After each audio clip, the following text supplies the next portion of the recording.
3 கண்ட்ரியோட highest form of இன்டெலிஜென்ஸா இருக்கட்டும், எஃபிஐயா இருக்கட்டும், இந்த மாதிரி மல்டிபிள் இன்டர்நேஷனல் ஏஜென்சிஸ் 3 கண்ட்ரியில இருக்கிற டிஃப்ரெண்ட் போலீஸ் எல்லாரும் சேர்ந்து ஒரு இந்தியன் பொண்ணை தேடினாங்க. தேட ஆரம்பிச்சு மோர் தென் 6 months ஆயிடுச்சு. இன்னமும் கண்டுபிடிக்க முடியலன்னு சொன்னா உங்களால் நம்ப முடியுமா?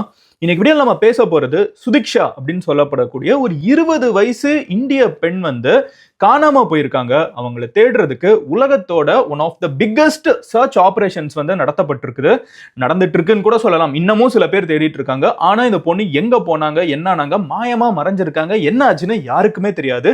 அண்ட் இன்னைக்கு வீடியோல இந்த சுதிக்ஷா 20 வயசு இந்தியன் பொண்ணு, இந்திய வம்சாவளி பொண்ணு வந்து எங்க காணாம போனாங்க, எப்படி காணாம போனாங்க, எந்தெந்த கண்ட்ரி இந்த சர்ச் ஆபரேஷன்ல இன்வால்வ் ஆயிருந்தாங்க, FBI வரைக்கும் போனதுக்கு அப்புறமும் ஏன் இவங்களை கண்டுபிடிக்க முடியலங்கிற எல்லா விஷயத்தையும் நம்ம டீடைலா பார்க்க போறோம். பட் அதை பார்க்க ஆரம்பிக்கிறதுக்கு முன்னாடி இந்த மாதிரி நம்ம ஊர்ல இருக்கிற விஷயமா இருக்கட்டும், இன்டர்நேஷனல் விஷயங்களா இருக்கட்டும், எல்லாத்தையும் நான் முடிஞ்ச அளவுக்கு டெய்லி உங்ககிட்ட 10 நிமிஷத்துல வந்து சேர்த்துட்டு இருக்கேன். அதை நீங்க மிஸ் பண்ணாம பார்க்கணும் அப்படின்னு நினைச்சீங்கன்னா சப்ஸ்கிரைப் பண்ணுங்க. அப்போதான் யூடியூப் வந்து உங்ககிட்ட கரெக்டா வீடியோ வந்து சேர்க்கும். ஓகேவா? இப்போ ஆரம்பிக்கலாம். என்ன நடந்திருக்கு சுதிக்ஷாக்குங்கிறத பாக்குறதுக்கு.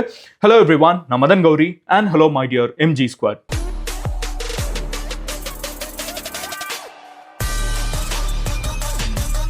ஃபர்ஸ்ட் விஷயம் என்ன அப்படின்னு பார்த்தீங்கன்னா, யார் இந்த சுதிக்ஷா அப்படின்னா, ஒரு இந்திய வம்சாவளியில வந்திருக்கக்கூடிய அப்பா அம்மாவுக்கு யூஎஸ்ல பிறந்த ஒரு பொண்ணு. ஓகேவா? இவங்களோட அப்பா அம்மா 2 பேருமே இந்தியன்ஸ் தான். யூஎஸ்ல வந்து செட்டில்டு. அவங்க 2 பேருமே வந்து ஜென்ரலாகவே உங்களுக்கு தெரியும், இந்த பெங்களூர், ஹைதராபாத், ஈவன் சென்னை எல்லா இடத்துலையுமே பார்த்தீங்கன்னா எப்படியாவது யூஎஸ் போகணும், அங்கே வந்து செட்டில் ஆகணும், அங்கே கிரீன் கார்டு வாங்கணும். இதுதான் வந்து நிறைய இந்தியன்ஸோட அங்கே வேலைக்கு போகக்கூடிய இந்தியன்ஸா கோலா இருக்குது. அப்படிதான் அவங்களோட அப்பா அம்மாவுக்குமே, சுதிக்ஷாவோட அப்பா அம்மாவுக்குமே கோல். அவங்க வீட்டில் மொத்தம் 3 குழந்தைங்க. ஓகேவா? அதுல சுதிக்ஷா தான் இருக்கிறதுலே எல்டஸ்ட். இதுல என்ன ஆகுது அப்படின்னு பார்த்தீங்கன்னா, இந்த வருஷம் 3rd March 2025. ஓகேவா? இந்த வருஷத்தோட ஸ்டார்டிங்ல மார்ச் மாசம் 3ஆம் தேதி தான் எல்லா பிரச்சனையும் ஆரம்பிக்குது. சுதிக்ஷா அப்படின்னு சொல்லப்படக்கூடிய இந்த ஒரு பொண்ணு வந்து நான் சொன்ன மாதிரி ஒரு இந்தியன் ஹவுஸ் ஹோல்டுல வந்து வெளிநாட்டுல வளர்ந்துருக்காங்க. ஜெனரலாவே பாத்தீங்கன்னா இந்தியால இருக்கக்கூடிய இந்தியன்ஸை விட, நம்மளை விட வெளிநாட்டுல இருக்கக்கூடிய இந்தியன்ஸ், எஸ்பெஷலி வந்து இந்த சிங்கப்பூர், மலேசியா, ஸ்ரீலங்கா, அப்புறம் வந்து இந்த US, யூரோப், இங்கெல்லாம் வந்து பார்த்தீங்கன்னா ரொம்ப கல்ச்சரை ஃபாலோ பண்ணுறதுல இருந்து ரொம்ப ப்ராப்பராக வந்து ஸ்ட்ரிக்டாக குழந்தைங்களை வளர்க்குறது வரைக்கும் நம்ம ஊரை விட அங்கே தான் அதிகமாக இருக்குது. நான் கண் கூட நிறைய இடத்துல பார்த்துருக்கேன். இவங்க வீட்டிலையும் அப்படிதான் வந்து சுதிக்ஷாவை ரொம்பவே வந்து ஸ்ட்ரிக்டாக தான் வளர்த்துட்டு இருந்திருக்காங்க. பட் என்ன ஆகுது அப்படின்னு பார்த்தீங்கன்னா,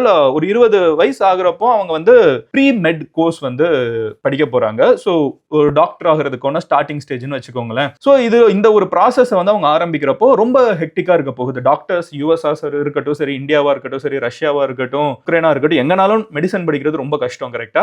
சோ ரொம்ப ஹெக்டிக்கா இனிமே இருக்க போகுது அப்படின்னு சொல்லிட்டு அப்பா அம்மா கிட்ட போய், நான் ஒரு பிரேக் என் ஃப்ரெண்ட்ஸ் கூட போயிட்டு வந்துக்கிறேன், இனிமே வந்து பயங்கரமா படிப்புன்னு தான் அடுத்த ஒரு 10 வருஷம் 15 வருஷம் இருக்க போகுது, டாக்டர் ஆக போறேன். பட் அதுக்கு முன்னாடி எனக்கு என் ஃப்ரெண்ட்ஸோட ஒரு வெக்கேஷன் போகணும் அப்படின்னு சொல்லி 20 வயசான சுதிக்ஷா வந்து கேட்கறாங்க. சுதிக்ஷாவோட கரியரா நீங்க அவங்க வளர்ப்பா இருக்கட்டும், அவங்க வந்து படிக்கிறதா இருக்கட்டும், எல்லாருமே வந்து அவங்க அப்பா அம்மா இம்ப்ரெஸ் பண்ற மாதிரி அவங்க அப்பா அம்மா சரி ஓகே ஒரு ட்ரிப் தானே போகணுங்கிறாங்க. யார் யார் வராங்க அப்படின்னு சொல்லி கேட்கறாங்க. கூட இன்னும் 4 ஃப்ரெண்ட்ஸ் வராங்க.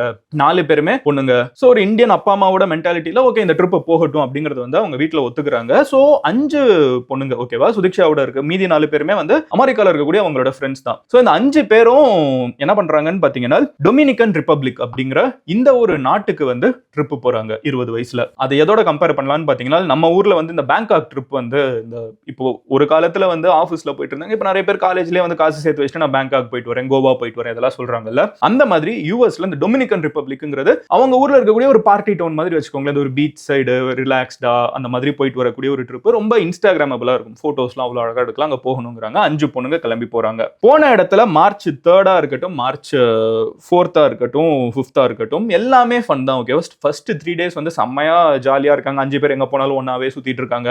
They're having as much fun as they can. ஜாலியா ஒன் லாஸ்ட் ட்ரிப் இதுக்கப்புறம் போய் படிக்க போறோம், பேய் மாதிரி இருக்க போறோம், நல்லா என்ஜாய் பண்ணலாம்னு என்ஜாய் பண்ணிட்டு இருக்காங்க. பிரச்சனை என்னைக்கு ஆரம்பிக்குதுன்னு பாத்தீங்கன்னா, மார்ச் 6 அன்னைக்கு நடக்குது. அன்னைக்கு ராத்திரி நேரத்துல 5 பேரும் அந்த ஒரு ஹோட்டல்ல ஸ்டே பண்றாங்க. அந்த ஹோட்டல் பேரு ரியூ அப்படிங்கிற ஒரு ஹோட்டல். இது வந்து ஒரு பயங்கர லக்ஸூரியஸான ஒரு ஹோட்டல். It's 5 star hotel. ஹோட்டலுக்குள்ளேயே பீச் இருக்குது. அப்ப யோசிச்சு பாருங்க அந்த ஹோட்டல் எவ்வளவு பெருசா இருக்கணும், எவ்வளவு பிரம்மாண்டமா இருக்கணும்னு. ஒரு நாள் அந்த ஹோட்டல்ல ஸ்டே பண்றதுக்கு இந்தியன் ருபீஸ்ல வந்து கிட்டத்தட்ட 73,000 நம்ம செலவு பண்ணணும் ஒரு நாள் நைட்டுக்கு. அப்ப யோசிச்சு பாருங்க அந்த ஹோட்டல் வந்து எவ்வளவு கிராண்டா இருக்கணும், எவ்வளவு வாஸ்டா இருக்கணும். இது ஏன் சொல்றேன்னா, அப்போ அந்த ஹோட்டல்ல அதுக்கு தேவையான CCTV கேமராஸும் இருக்கும். கரெக்டா? இருக்கிறதுல வேர்ல்ட்ல இருக்கக்கூடிய ஒன் ஆஃப் த பெஸ்ட் ஹோட்டல்ஸ்ல அதுவும் ஒன்று. ஸோ இந்த ரியூ ஹோட்டல்ல வந்து இந்த 5 பேரும் ஸ்டே பண்ணியிருக்காங்க. அங்க அந்த ஹோட்டலுக்குள்ளே தான் சுத்திட்டு இருக்காங்க. மோஸ்டா பாத்தீங்கன்னா அந்த ஹோட்டலுக்குள்ளே உங்களுக்கு அவ்வளவு என்கேஜிங் ஆக்டிவிட்டிஸ் எல்லாமே இருந்துகிட்டே இருக்குது. மார்ச் 6 அன்னைக்கு என்ன ஆகுது அப்படின்னு பாத்தீங்கன்னா காலையில 3 மணிக்கு, அதிகாலை 3 மணி, which is March 5th night continuation, early morning 3 o'clock அப்படிம்பாங்கல்ல. சோ அந்த டயத்துல வந்து எல்லாரும் அந்த ஹோட்டலுக்குள்ள இருக்கக்கூடிய ஒரு பார்ல வந்து குடிச்சிட்டு இருக்காங்க. ஓகேவா? இப்ப நான் குடிச்சிட்டு இருக்கேன்னு சொன்னா நம்ம ஊர்ல வந்து என்னது பொண்ணுங்க குடிக்கிறாங்க அப்படி இப்படின்னு யோசிக்கலாம் சில பேர். அங்க வந்து அது ஒரு ரொம்ப காமனான கல்ச்சர். ஓகேவா? 20 வயசுல வந்து அது ஓகே, அது ரொம்ப நார்மலைஸான ஒரு விஷயம். சோ ஏன் இதை சொல்றேன்னா அவங்க வந்து ஒரு கெட்ட பொண்ணுங்க அப்படி இப்படி யாரும் டேக் பண்ணிடாதீங்க. நம்ம ஊர்லயே இதெல்லாம் பண்றதை மாத்தணும். இந்த இடத்துல அவங்க நார்மலா குடிச்சிட்டு இருக்காங்க. ஓகேவா? ஆனா இது வந்து ஏன்னா அடுத்து என்ன நடக்க போற விஷயங்களுக்கு இந்நேரம் அவங்க ஆல்கஹால் எடுத்திருக்காங்கிறது ஒரு முக்கியமான விஷயம். அதனால தான் அதை மென்ஷன் பண்ண வேண்டியது இருக்குது. சோ 5 ஃப்ரெண்ட்ஸ் பொண்ணுங்க 5 பேரும் தே ஆர் ஹேவிங் ஃபன். அப்ப என்ன ஆகுதுன்னு பாத்தீங்கன்னா கூட 2 பசங்களையும் பார்க்க முடியுது. 2 பேருமே அமெரிக்கன்ஸ் தான். அவங்களும் வந்து கிட்டத்தட்ட 22 வயசு பசங்க 2 பேரு. அங்க இருக்கக்கூடிய இன்னொரு காலேஜ்ல படிச்சிட்டு இருக்கக்கூடியவங்க அவங்களும் இதே மாதிரி டூருக்கு வந்திருக்காங்க. அப்ப 7 பேர் மொத்தம் கேங்கா இருக்காங்க. மாத்தி மாத்தி எல்லாரும் பேசிட்டு இருக்காங்கிறது சிசிடிவில ரெக்கார்ட் ஆயிருக்குது. March 6th 4:15 AM that is 1.5 hours கழிச்சு. ஓகேவா? என்ன ஆகுதுன்னு பாத்தீங்கன்னா 7 பேரும் வந்து பீச்சை நோக்கி நடக்க ஆரம்பிக்கிறாங்க சன்ரைஸ் பாக்குறதுக்கு. ரொம்ப ஏர்லி மார்னிங் 4:15 AM எல்லாருமே வந்து ஆல்கஹாலோட இன்ஃப்ளூயன்ஸ்ல இருக்காங்க. இப்போ வந்து பீச்சை நோக்கி நடக்க ஆரம்பிக்கிறாங்க. 5 மணிக்கு என்ன ஆகுது அப்படின்னு பாத்தீங்கன்னா ஒரு 45 நிமிஷம் கழிச்சு அந்த சன்ரைஸ் அதெல்லாம் பார்த்து முடிச்சதுக்கு அப்புறம் ஒரு ஏர்லி மார்னிங் 5 o'clock அந்த மாதிரி மத்தவங்க எல்லாம் இருந்துகிட்டு சரி ஓகே நாங்க ரூமுக்கு போறோம் அப்படின்னு சொல்லிட்டு 5 பேர் திரும்பி போயிடுறாங்க. 2 பேர் அதுல அந்த 2 பசங்க நான் இருக்காங்கன்னு சொன்னேன்ல அந்த அமெரிக்கன்ஸ், அதுல வந்து ஒருத்தன் பேரு ஜோஷுவா. சோ இந்த ஜோஷுவாங்கிற இந்த ஒரு பையனும் சுதிக்ஷா அப்படிங்கிற இந்த ஒரு பொண்ணு மட்டும் பீச்ல இருக்காங்க. மீதி இருக்கிறவங்க எல்லாம் ரூமுக்கு கிளம்பி போயிடுறாங்க. இது எப்போ நடக்குது? காலையில 5 மணிக்கு நடக்குது. ஓகேவா? 9 மணிக்கு சிசிடிவி இதெல்லாமே வந்து சிசிடிவில ரெக்கார்ட் ஆயிருக்குது. பீச்ல நடக்குதுன்னு இல்ல, பட் பீச்சுக்கு போற வழி வர்ற வழி இதெல்லாம் வந்து சிசிடிவி வச்சிருப்பாங்கல்ல. சோ இதுல வந்து இவங்க போறது இருக்குது. கரெக்டா வந்து ஒரு 5 o'clock வந்து எல்லாரும் திரும்பி வந்துடுறாங்கன்னு தெரியுது. 9 o'clock 4 hours கழிச்சு ஜாஷ்வா மட்டும் திரும்பி வரான். அந்த பொண்ணு திருப்பி வரல. ஓகேவா? இப்போ இது நடக்குது. சிசிடிவி பிரகாரம் இந்த பொண்ணு பீச்சுக்கு போனது ரெக்கார்ட் ஆயிருக்குது, திருப்பி வந்தது ரெக்கார்ட் ஆகல. என்ன ஆகுது அப்படின்னு பாத்தீங்கன்னா ஜாஷ்வா ரூமுக்கு போயிடுறான். போய் தூங்கிடுறான். எப்பவும் போல வண்டியே போயிட்டு இருக்குது. அப்போ இந்த பொண்ணுங்க வந்து என்ன ரொம்ப நேரமா சுதிக்ஷா வரலையே அப்படின்னு சொல்லிட்டு மீதி இருக்கக்கூடிய ஃப்ரெண்ட்ஸ் 4 பேரும் வந்து பதறி ஒவ்வொருத்தங்க கிட்டே கேட்க ஆரம்பிக்கிறாங்க. இந்த பையனை கான்டாக்ட் பண்ணி கேட்கறாங்க. இவன் இருந்துகிட்டு ஓ அவங்க ரூமுக்கு வரல, நான் ரூம் கிளம்பி போயிட்டாங்கன்னு நினைச்சிட்டேன்னு இந்த பையன் சொல்லிட்டான். ஆனா 4 பொண்ணுங்களும் ஹோட்டல், பெரிய ஹோட்டல், ஹியூஜ் ஹோட்டல். நான் சொன்னேன்ல உள்ளே பீச் இருக்குன்னா அது எவ்வளவு பெரிய ஹோட்டல்னு யோசிச்சு பாருங்க. எங்கனாலும் அக்கு வேற ஆணி வரையா தேடி பாக்குறாங்க, போனை ரீச் பண்ண பாக்குறாங்க. எதுவுமே ஆன்சரே கிடையாது, எதுவுமே இல்லை. எங்க போனாங்கன்னு தெரியல. கம்ப்ளீட்டா காணோம்னு உடனே ஃபைனலி அன்னைக்கு சாயங்காலம் 4 மணிக்கு வந்து காணோம் அப்படிங்கறத வந்து ரெஜிஸ்டர் பண்றாங்க. எங்க டொமினிகன் ரிப்பப்ளிக்கோட போலீஸ் கிட்ட, இன்னொரு நாட்டுல இருக்கக்கூடிய போலீஸ் கிட்ட. இது ஒரு ஹை ப்ரொஃபைல் கேஸ். இன்னொரு நாட்டுல இருந்து ஒரு நாட்டுக்கு வந்து ஒரு டூரிஸ்டுக்கு ஏதாவது ஒண்ணுன்னா, அதுவும் டொமினிகன் ரிப்பப்ளிக் மாதிரி ஒரு கண்ட்ரி அப்படின்னா கோவா மாதிரி அங்க டூரிசம் தான் எல்லாமே. அங்க முடிஞ்ச அளவுக்கு டூரிஸ்ட் பத்திரமா இருக்கிறதா அவங்க டூரிசம்க்கே நல்லது, அந்த நாட்டுக்கே நல்லது. சோ இந்த கோவால எப்படி டூரிசம் ரொம்ப பீக்கா பார்ப்பாங்களோ அந்த மாதிரி டொமினிகன் ரிப்பப்ளிக்கும் ரொம்ப உடனே வந்து ஓகே என்னாச்சுன்னு தெரியலாம்னு சொல்லிட்டு உள்ளுக்குள்ள எல்லாத்தையும் இறக்குறாங்க. எங்கெல்லாமோ தேடி பாக்குறாங்க, என்னாச்சுன்னு சொல்லிட்டு கண்டுபிடிக்க முடியவில்லை. அடுத்து என்ன ஆகுது அப்படின்னு பாத்தீங்கன்னா என்ன இவங்களை கண்டுபிடிக்க முடியல அப்படின்ன உடனே இங்க கேக்குறாங்க இந்த பையன் கடைசியில வந்து யார் மீட் பண்ணா அப்படின்னு பாத்தீங்கன்னா இந்த ஜாஷ்வா அப்படிங்கிறவன் தான் கூட இருந்திருக்கான்னு தெரியுது. அப்ப ஜாஷ்வாவை பிடிச்சிடுறாங்க. பிடிச்சிட்டு நீ சொல்லு என்ன நடந்துச்சு, ஏன்னா உன் கூட தான் கடைசியா அவங்க பீச்சுக்கு வந்திருக்காங்க. பீச்ல இருந்து ஆனா திருப்பி வரல. அப்ப பீச்சுக்கு போனது ரெக்கார்ட் ஆயிருக்குது, திரும்பி வந்தது ரெக்கார்ட் ஆகல. சிசிடிவில இது மட்டும் இருக்குது. அப்ப உனக்கு தான் அங்க என்னமோ நடந்திருக்குங்கிறது தெரியும், என்ன நடந்திருக்குங்கிறத சொல்லுன உடனே அவன் சொல்றான் நான் அவங்கள கடைசியா பார்த்தது அவங்க நல்லா தான் இருந்தாங்க. அவங்க வந்து நாங்க அந்த பீச்ல ஓரத்துல இருந்தப்போ ஒரு தண்ணி வந்து எங்க 2 பேரையும் உள்ள இழுத்துட்டு போச்சு. இழுத்துட்டு போனப்போ என் வாய்க்குள்ளேயே நிறைய தண்ணி போயிடுச்சு. அப்ப நான் வந்து கொஞ்சம் வாந்தி வர்ற மாதிரி இருந்துச்சு. சோ வாந்தி எல்லாம் எடுத்துட்டு நான் ஆல்ரெடி வந்து கொஞ்சம் போதையில வேற இருந்தேன். வாந்தி எல்லாம் எடுத்துட்டு தண்ணிக்குள்ள உப்பு தண்ணி வேற போயிடுச்சுன்னு வாந்தி எல்லாம் எடுத்துக்கிட்டு அவங்களையும் பிடிச்சி கொஞ்சம் வெளியே இழுத்தேன். அதுக்கப்புறம் கேட்டேன் நீ சரியா இருக்கியா அப்படின்னு கேட்டேன். அவங்க இல்ல நான் நல்லா தானே இருக்கேன் அப்படின்னு சொன்னாங்க. அதுக்கப்புறம் நான் பீச்ல ஓரமா போய் நான் படுத்துட்டேன். அந்த இருக்கிற ஒரு பெஞ்ச்ல படுத்துட்டேன். நான் கடைசியா பாக்குறப்போ அந்த பொண்ணு வந்து ஒரு முட்டி அளவு தண்ணியில வந்து அந்த கரையோரத்துல நின்னுட்டு இருந்தாங்க.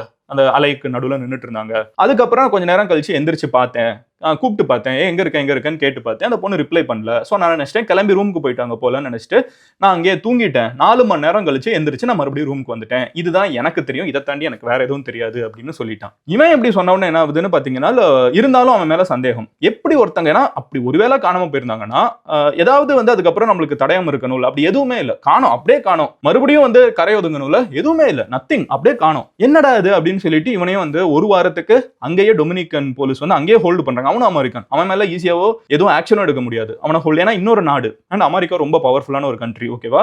அவனை சந்தேகத்தின் அடிப்படையில் உடனே கம்ப்ளீட்டா நான் எடுத்துக்கிறேன் அப்படின்னு சொல்ல முடியாது. ஸோ அவனை பிடிச்சி வச்சுக்கிறாங்க. ஒரு வாரத்துக்கு அவனையும் பிடிச்சி வச்சிருக்காங்க. அப்பா அம்மா கிட்ட சொல்லிடுறாங்க. அப்பா அம்மா வந்து என்னாச்சுன்னு கேட்குறாங்க. அது ஒரு அமெரிக்கன்கிறதுனால ரொம்ப, நான் எப்பவுமே அந்த எந்த கண்ட்ரி பணக்கார நாடாக இருக்கும் அந்த கண்ட்ரியில் வந்து உயிர் மதிப்பு அதிகம் தான், ஓகேவா. இதுதான் நம்ம ஒத்துக்கலைனாலும் இதுதான் உண்மை. ஸோ என்ன ஆகுதுன்னு பார்த்தீங்கன்னா, FBI உள்ள இறக்குறாங்க, அவங்க ஒரு போலீஸ் இறக்குறாங்க, American police, Dominican police. India வம்சாவளியில் வந்ததுனால இந்தியாவோட எம்பசியுமே அங்கே நிறைய ஹெல்ப் பண்ணுது. 3 நாடுகள் வலை வீசி தேடுறாங்க, இன்டர்நேஷனலாக வந்து தேடப்படுறாங்க அப்படின்னு சொல்லிட்டு நோட்டீஸ் போடுறாங்க. எல்லாருமே, எல்லா எக்ஸ்பர்ட்ஸ் எல்லாருமே பிச்சின் பண்ணாங்க. இது நடந்திருக்கலாம், அது நடந்திருக்கலாம், ஸ்டார்டிங்கில் கடத்திட்டாங்களான்னு கேள்வி வருது. என்ன ஆச்சுன்னு யாருக்குமே தெரியல. ஃபைனலாக என்ன ஆகுதுன்னு பார்த்தீங்கன்னா, அவங்க அப்பா அம்மாவே இருந்துக்கிட்டு நீங்கள் கடத்தல் ஆங்கிள் தேட மாட்டேங்கிறீங்க, அதையும் தேடுங்க அப்படின்லாம் சொல்றாங்க.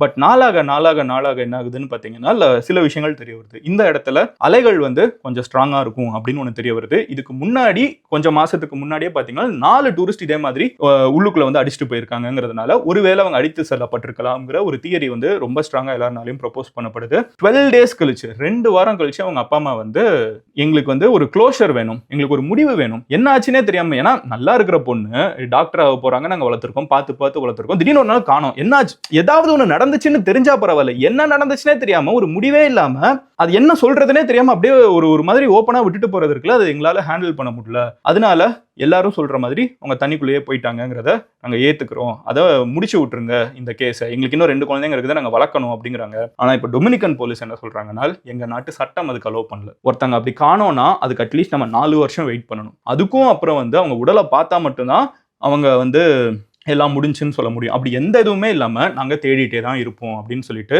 டொமினிக்கன் போலீஸ் வந்து இப்போ தேடிட்டு இருக்காங்க. அவங்க அப்பா அம்மா வந்து ஏதாவது ஒரு எண்டு கொடுங்கடா அப்படின்னு சொல்லி கேட்டுட்டு இருக்காங்க. 8 மாசம் ஆயிடுச்சு கரெக்டா.